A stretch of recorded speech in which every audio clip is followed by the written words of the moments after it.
tenemos el gusto de tener a Lucas Romero, gran analista político. Lucas, ¿cómo va? Buen día, gracias por estar Buen, ahí. buen día, Gustavo, un placer. ¿Cómo ¿Todo andan bien? ustedes? Muy bien, muy bien. Vos sabés que hoy arrancaba, no sé qué sentís vos, qué sé yo, quizás desde el análisis uno ya está más acostumbrado, ¿no? En el día a día. Pero a mí me da mucha vergüenza lo que escuchaba ayer en el recinto, una diputada diciéndole loca a la otra, callate gato, vos asesino. Digo, ¿qué? No, me parece tan berreta, no sé cómo lo ves vos.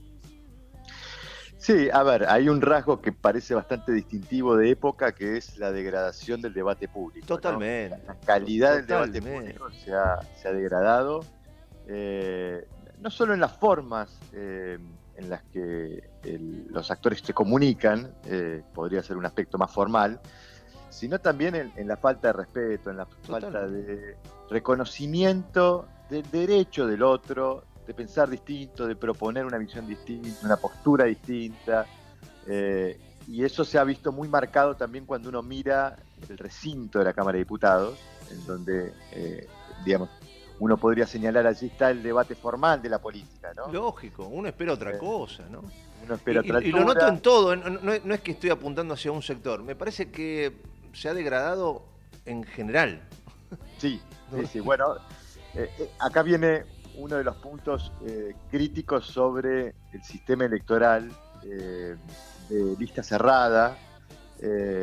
Algunos la denominan lista sábana, pero esta idea de que uno elige en bloque un conjunto de dirigentes y no tiene la posibilidad de discriminar dentro de esa lista Claro. quienes cree que tienen la preparación, la altura, los antecedentes, las propiedades, los requisitos para ser elegido y quienes no. Entonces termina teniendo que forzadamente elegir gente que a lo mejor no elegiría, y solamente con un prestigioso que lidere la lista alcanza para ocultar Sí. después falta de prestigio en el resto. Bueno, estas son las cuestiones que eh, uno podría pensar que se Sí, podrían debatir en sí. la Argentina, pero no encuentra marco de voluntad ni predisposición para debatir este tipo de cosas, ¿no? Ujú. Sí, sin lugar a dudas. Aparte me quedaba pensando en otra época, ¿no? Vos en el recinto de la Cámara de Diputados, de senadores, llegabas a tildar de asesino, ¿no? A otro, como ayer lo tildaron a Milman. Pero no es que yo creo que sea así. Usted que intentó, que organizó matar a Cristina, segura, estamos contentos acá porque hoy no nos quiere matar a todos los que estamos acá.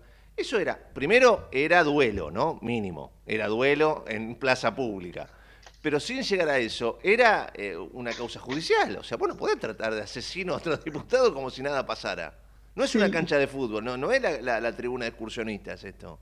yo diría que acá podríamos involucrar en la reflexión sobre por qué suceden este tipo de cosas también cuál es la posición o la postura de la sociedad, porque uno Claro, entiende que hay un sector de la sociedad que mira detenidamente estas cosas, se involucra, participa, debate, toma posición, pero hay un sector de la sociedad que lamentablemente se ha ido totalmente, desconectando, ha totalmente. ido ganando en apatía y razones no le faltan Por para eso, desconectarse. claro, No estamos diciendo que está mal, es más, podríamos ponernos en el lugar de entender y comprender por qué totalmente, la apatía y por qué totalmente. la desafección del proceso político, pero eso se ve reflejado en ese indicador que tanto nos ha llamado la atención, que es el nivel de participación que ha bajado mucho.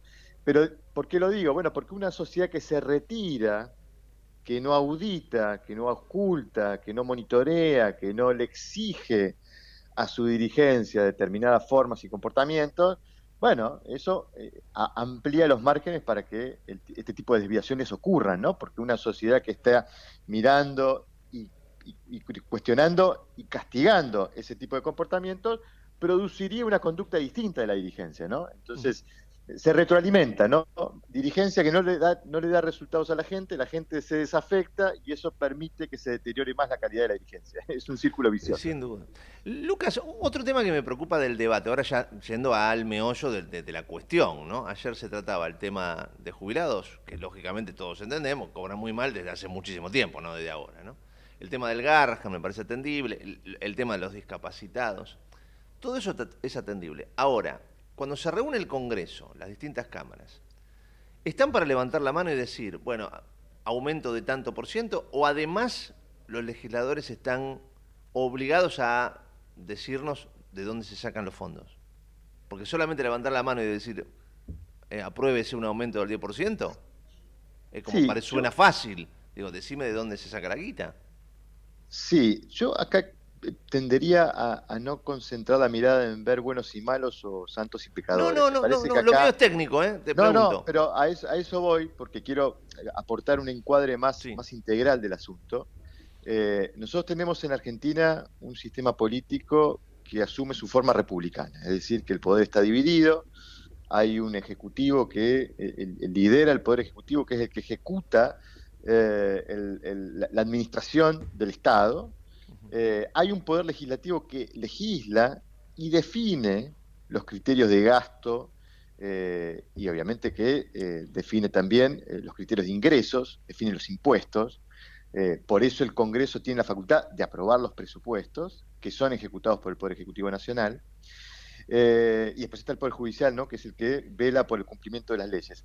¿Por qué digo esto? Porque en última instancia, esta discusión sobre el gasto público, que es dónde ponemos la plata que se recauda por el Estado, que aportamos entre todos los Total. ciudadanos, es una consecuencia de un diálogo entre el Poder Ejecutivo y el Poder Legislativo. El Poder Ejecutivo manda un presupuesto, el Poder Legislativo aprueba ese presupuesto y autoriza al Ejecutivo a ejecutar determinados gastos. Este diálogo entre Poder Ejecutivo y Poder Legislativo está roto. Claro. Este es un presidente que por segundo año consecutivo gobierna sin presupuesto. Entonces, ¿tiene el presidente el derecho de definir el rumbo general del gasto público? Sí, es el titular del Poder Ejecutivo. ¿Tiene el Congreso el derecho de definir las prioridades del gasto? Sí, Claro. está identificado en la Constitución. Entonces, ¿a quién le cabe la responsabilidad de que este presidente no tenga presupuesto? A los dos. Claro. El presidente mandó un presupuesto el año pasado, vamos a dispensarlo de lo que fue el primer presupuesto que en un contexto de crisis, como asumió este presidente, mandar un presupuesto el 10 de diciembre del 2023, que el Congreso lo apruebe, uno entendía lo extraordinario del momento y la dificultad para tener un presupuesto. El presupuesto del 2025, que fue enviado el año pasado, ya es otra cosa la cuestión. El gobierno estaba gobernando, el presidente manda un presupuesto, con razonabilidad dice, yo necesito un presupuesto de equilibrio, es decir, que los gastos estén ajustados a los ingresos. Incluso casi que dejó abierta la discusión de, bueno, yo les mando el presupuesto, lo único que quiero es que me devuelvan un presupuesto equilibrado. Ese diálogo entre el Ejecutivo y el Legislativo nunca tuvo Nunca se dio. predisposición Claro. de desembocar en un presupuesto acordado. Y acá digo que le cabe responsabilidad de los dos, porque es cierto que el Congreso podría haber aprobado el presupuesto y no lo aprobó, pero también es cierto que el plazo de discusión se acabó en noviembre, el presidente no prorrogó sesiones ordinarias ni convocó sesiones extraordinarias, nunca el oficialismo mostró voluntad y predisposición de discutir un presupuesto. ¿Por qué? Porque el Ejecutivo quería que no haya presupuesto sancionado para tener discrecionalidad presupuestaria. Alguno me podrá decir, bueno, sí, pero por las buenas razones, porque necesita administrar el equilibrio fiscal en un contexto económico extraordinario. Es cierto, puede ser. Ahora, no hay una discusión entre Ejecutivo y Legislativo sobre las prioridades del gasto, y acá hay un legislativo que está diciendo, che, yo quiero que el gasto en jubilaciones sea una prioridad. Entonces, ¿cómo lo puede discutir el legislativo? Es muy difícil discutir que el legislativo discuta de dónde saca los fondos. Ahora, también es cierto que le impone un gasto a un ejecutivo que no tiene voluntad ni predisposición de discutir de dónde saca los recursos para cubrir ese gasto que le está marcando como una prioridad el legislativo. De vuelta, no estoy señalando a ninguno No, con no, no, está responsabilidad, claro. estoy diciendo, no hay un diálogo entre el legislativo y el ejecutivo para acordar cuáles son las prioridades de gasto, porque uno podría ponerse en abogado defensor del Congreso y decir, está bien, el ejecutivo me trata de degenerado fiscal. Ahora, uno mira el aumento del gasto reservado de la CIDE y es un aumento que supera los 3 dígitos, que supera los 2 dígitos, digo, que es un aumento de 3 dígitos. Pero, por ejemplo, el Congreso ahí no puede frenar eso y decir, bueno, esa guita va acá. Lo que pasa es que eso debería estar en el marco de un presupuesto. El Congreso no Claro, puede no puede. decirle al Ejecutivo, esto no.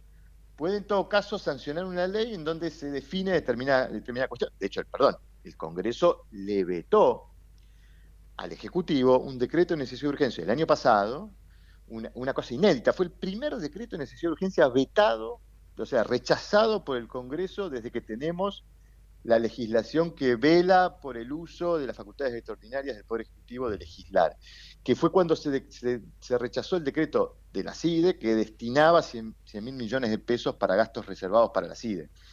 Hay limitaciones acotadas del Ejecutivo para intervenir en el modo en que se ejecuta el gasto, pero deberíamos tener un presupuesto definido por el Congreso, que el Ejecutivo lo haya mandado, que esté de acuerdo, que se cumpla y que ese diálogo entre Ejecutivo y Legislativo exista, y hoy no existe, y esto es responsabilidad de todos, tanto del Poder Ejecutivo como del Poder Legislativo. Acá no hay santos y pecadores, y esto es un indicador más del deterioro de la calidad institucional que acompaña este proceso político, porque uno puede entender y analizar los resultados de la política económica y cómo se están resolviendo los desafíos económicos. Ahora, desde el punto de vista de la calidad del proceso político, es un proceso político que está lejos de tener estándares mínimos de calidad respecto de cómo debería procederse para tomar decisiones colectivas y para resolver los problemas de la gente, ¿no? En definitiva, porque de eso se trata el Totalmente. sistema político, ¿no? Por eso yo decía que, claro, acá lo fundamental es tratar de resolverle los problemas a la gente. Y yo lo que noto, Lucas, es que ellos están a ver en qué lugar de la lista van, ¿no? Ahora vienen las elecciones, bueno, yo voy tercero, vos vas cuarta, y si no voy cuarto, a ver qué agarro, qué secretaría, qué currito. Viven en su... Yo noto que viven en una suerte de palacio de Versalles lejos de la realidad de la gente, me parece, qué sé yo, no sé. Bueno, este es el contexto que además, digamos, ocurre en un contexto adicional de desprestigio de la clase política. Claro. Venimos de la elección del 2023, venimos de caídas en los niveles de participación que no son de este año, venimos con niveles de aprobación de la dirigencia política en términos generales. Nosotros en nuestro registro, el último que tenemos del año pasado, de imagen pública de la dirigencia política en general, no superaba el dígito, 7% imagen positiva. Tremendo, Entonces, tremendo. eso es un problema para el sistema político, porque el sistema político opera con representantes, porque tenemos Claro. un régimen representativo. Es decir, nosotros necesitamos que quienes ocupan el lugar de discusión y de toma de decisiones colectivas tengan un prestigio mínimo, porque en definitiva no es solamente una cuestión de legalidad. El presidente suele apelar, decir, yo actúo bajo la ley. No es solamente la legalidad lo importante, también es la legitimidad. Ujú. Porque la obediencia de las decisiones de la autoridad política o del sistema político también reclaman o requieren ciertos niveles de legitimidad que la sociedad crea que esto es justo. Por supuesto. Y esto le cabe también a ciertas formas que el presidente minimiza, diciendo, bueno, no, es mi estilo, es mi forma. No, todo hace a preservar ciertos niveles mínimos de legitimidad de la dirigencia política para que después la gente pueda obedecer las decisiones que toman los políticos Por supuesto. y que esto funcione, ¿no? Lucas, a ver, ¿cómo analizás lo que se viene? Ayer, diputados aprueba este 7,2 para jubilados de aumento. Esto va, por supuesto, al Senado. ¿Vos crees que esto prospera en el Senado, que se traba en el Senado? Y en definitiva, si se aprueba, el presidente lo vetará. ¿Cómo ves la Bueno, situación? ya sabemos que este es un gobierno de minoría que no tiene mayorías en el Congreso, pero además yo agregaría que es un gobierno que ha visto cómo se ha conformado una suerte vamos a decir, de masa crítica opositora en las dos cámaras en Ujú. condiciones de aprobarle proyectos de ley. O sea, lo vimos el año pasado con los famosos dos vetos a la ley de movilidad jubilatoria y a la ley de financiamiento universitario. Yo me imagino que esta ley, por las características, por lo que uno viene escuchando de los actores, probablemente esté aprobada también en el Senado.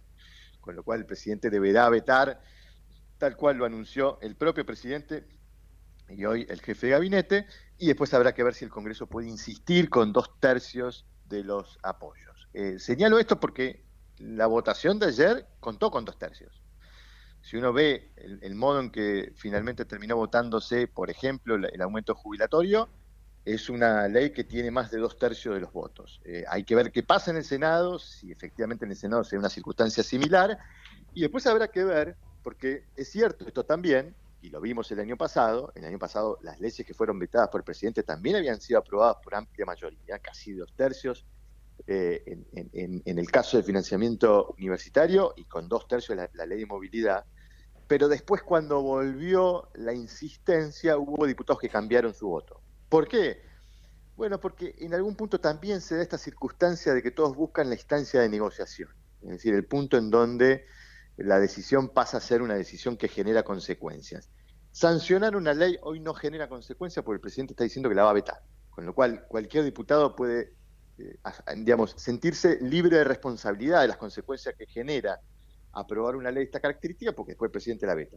Ahora, cuando venga la insistencia, ahí es otra cosa, porque ahí el que insiste está produciendo el hecho jurídico de que la ley va a tener que ser ejecutada. Entonces, habrá que ver si cuando viene la insistencia, si se sanciona en Senado y el presidente la veta, se conservan las mayorías que aprueban estas leyes, ¿no? Habrá que ver entonces qué pasa en el Senado.